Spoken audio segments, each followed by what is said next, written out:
All right, this is a short video to demonstrate how to register your organization on the Arts Board's online grant application system, Smart Simple. What I would suggest first of all is go to the Arts Board's website at artsboard.wisconsin.gov and find the Grant Programs button here and click it to find the grant program you're interested in. Since this is a demo for a nonprofit organization, we'll just pick this top one. This is a program that has a deadline in a month or so. And once you get to this page, I would strongly suggest bookmarking it so you can return to it easily. This is your home base where you'll find the most information about the program to help you as you start working through. Once you've had a chance to look through this and want to move forward, you can just click Apply here. And this will take you to wab.smartsimple.com, which is the Arts Board's online grant application system. Now, the assumption here is that you have not registered your organization in the past. If you know that you have, we don't want you to create a duplicate registration. If you're changing a primary contact, we would prefer that you call us and we will work through that, but we don't want you to create a duplicate registration. So this demo is only for organizations that are new to the system and have never registered before. If that's the case, go ahead, click Register, and you'll see these options. The most common is this one, a nonprofit organization. This is the type of organization that the Arts Board gives grant money to. We can only grant to nonprofit organizations. But we do have a grant program for individual artists, and depending on the type of nonprofit you are, you may need to choose one of these special options here. This bottom option is also for nonprofit organizations, but this is for an organization that is new enough that it has not yet received its own nonprofit status. So this is the one you would choose if you are fairly new, but still want to apply. You would do so using a fiscal receiver to receive the grant funds if you're awarded. That fiscal receiver must be a nonprofit, but you do not have to be. The difference between this option and the top one is that this top one will look into the IRS database and pull some information down from your registration information there. This one will not, since you're not in there yet. So let's choose this one as the most common one and move forward. If you know the tax ID number for your organization, I would certainly search with that. That should bring up your organization immediately with no question. For this demo, I don't know any tax numbers, so I am just going to search by the name. The tip I can give you here is when you're searching by name, just put in certainly not more than the name and maybe even just part of the name. With searching, you want to put in as little as possible and otherwise to give you the greatest number of returns. If you, for instance, put in name, address, city, and state, and any one of those was wrong, you wouldn't get a return at all. So I'm going to look for nonprofits in the town I live in and just see what's here. Click search, and I see that we have these. I'm going to go ahead and register the New Glarus Historical Society.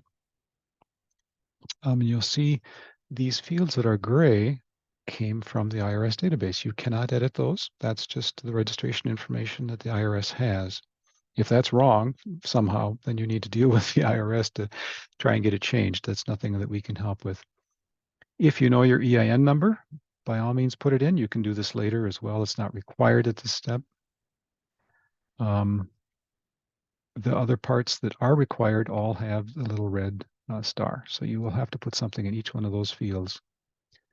A word about street address versus mailing address. This is an example of an organization that does not have a street address, at least not in their IRS data. They have a PO box only. And that may be the case. Small organizations sometimes just have a PO box, and that's fine. In that case, you would click that they're both the same here, and on you would go. Other times you will have organizations where the street address fills in with a street address. And then if there still is a PO box, then you would select no here and put the PO box down here. This is important because we have the grant agreement and other documents having to do with paying your grant bring this information in, and we need the mailing address to be correct should we mail you a check. So we want to make sure this is right. So physical address, if you have one up here, and PO box or other mailing address info, if it's different down here, and if it's not, you can just select yes, and on you go. You must put in the county and a web URL.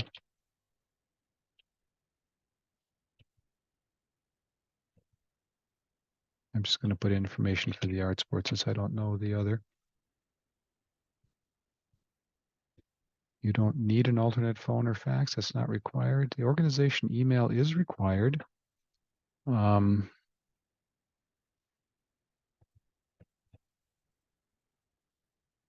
have an opportunity to provide both an email for the organization and later on an email for the primary contact. It's ideal if these are different. It just increases our chance of getting important messaging through if for some reason, if something changes, for instance, either the organization email changes or the primary contact changes, maybe the other one gets through. So it helps if they're different.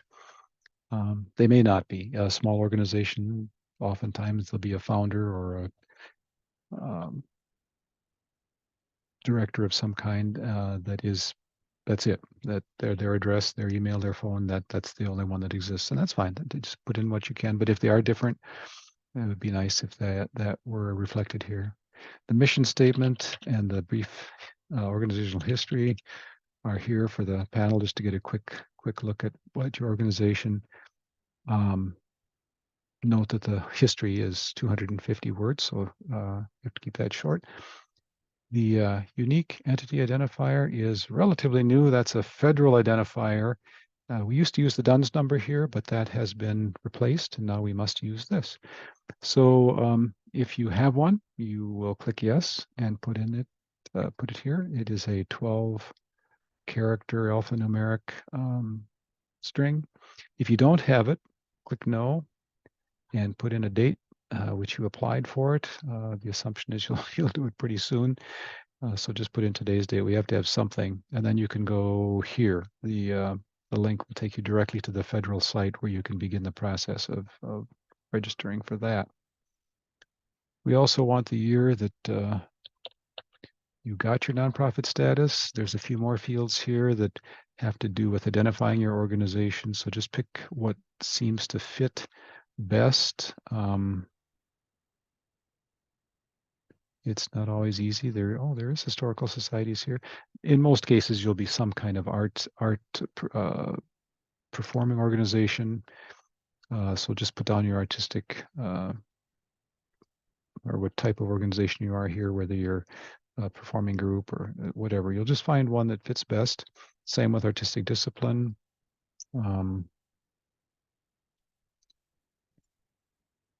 Race is defined for organizations as that represents 50% or more of your staff, board, or membership. So just pick the one that you think fits that. And here is where we want to put the legislative districts. You can look them up with this link to the state legislature website. I'm just going to make some guesses here since I don't really know. And here we have the section where you can put in information about the primary contact. You can click the copy address button, and that'll bring down the address from above for the organization. Or you can put in your own address information here if you want to give the system the actual address of wherever the primary contact lives. And then you have to put in the name. And title. And here I'm just going to check that they're the same. We need a phone. And we must have an email.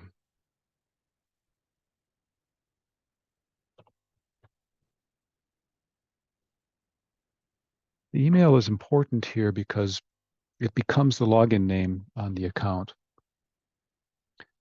So the assumption is that the contact here is probably the person that's going to be completing the grant, filling in the information and submitting it. But at the very least, it has to be someone that can receive through this email system messages about the grant and answer questions about it and be the point person for information. Once you've got all this information in, just click submit. And it will eventually say thank you. And an activation email was sent to the email address we put in at that last step, which will contain a link. Follow that link and you can create a password, and then you will have access to the system.